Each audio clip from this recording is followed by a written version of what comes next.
This is a public service announcement specifically for the African and Caribbean communities. This comes with a bit of a trigger warning. I'm going to be discussing childhood abuse. I'm going to need us to stop gaslighting the victims of childhood abuse by telling them that their parents didn't really mean it.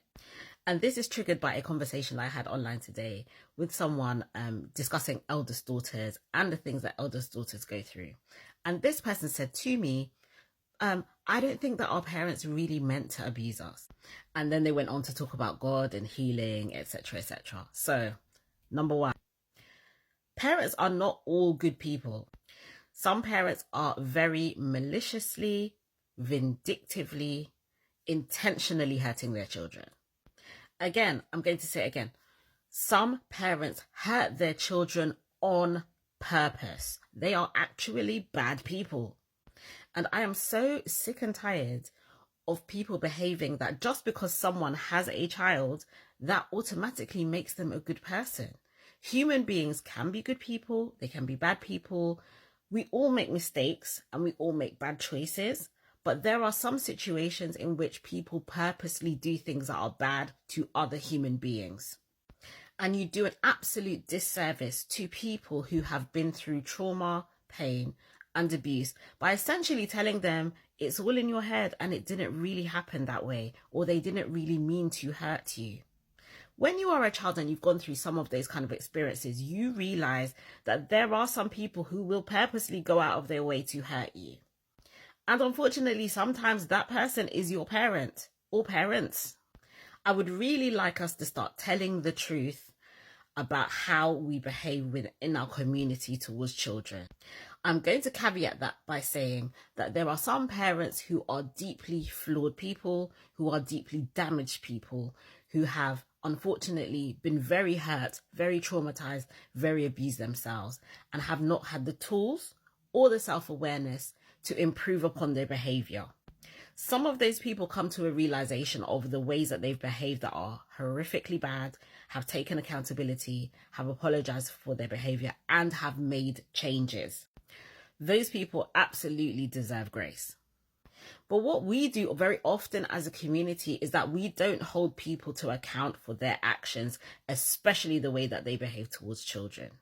Children very often are second-class citizens within our communities, and we turn to the victim and tell them that they need to change, that they need to forgive, that they need to accept, but we say absolutely nothing to the perpetrators of abuse, to abusive parents, and it needs to stop.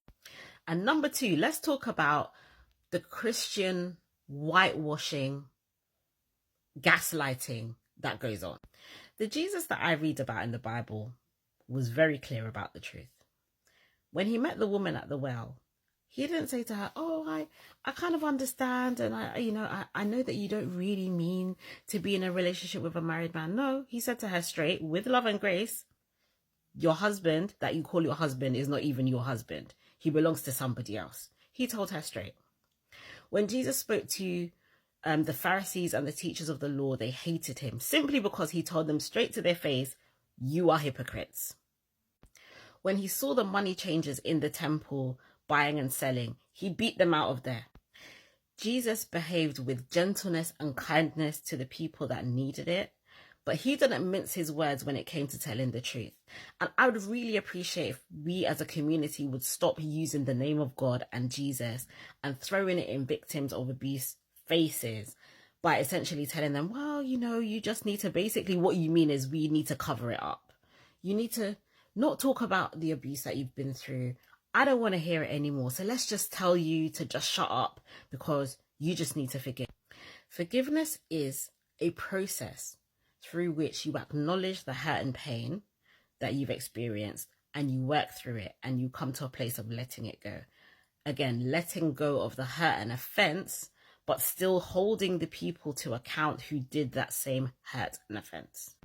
Forgiveness should not be used as a weapon to tell someone who has been hurt and abused that they just need to let it go. And essentially what it means underneath it all is, I don't want to hear about your hurt and pain. I don't have any empathy for what you've been through. I don't want to have to hold anybody to account. So what I'm going to do is just tell you to shut up. And instead of saying the word shut up, I use the word forgiveness. That's not forgiveness. And if you happen to have experienced childhood trauma and abuse, and you are surrounded by people who are basically telling you that your experience didn't happen or it doesn't matter, you would do well to minimize contact or completely cut those people out of your life. You don't need them in your life anymore. They are a hindrance to your healing.